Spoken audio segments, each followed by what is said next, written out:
Hi guys, আমি আপনাদের মাঝে একটা কথা তুলে ধরব।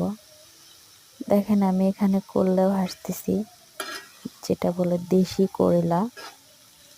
তো আমাদের সমাজে, আমাদের মাঝে এমনও মানুষ থাকে যে করলার থেকেও তিতা।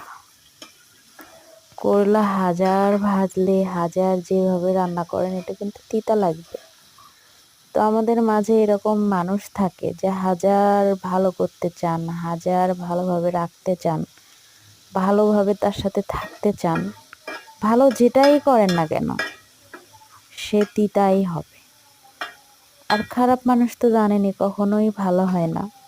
তো সেরকম কিছু কিছু মানুষ আছে যার স্বভাব আছে যে কোয়লার মতো সেম টু সেম তিতা, তো তিতাই, তিতা কখনো ভালো হয় না। বাই।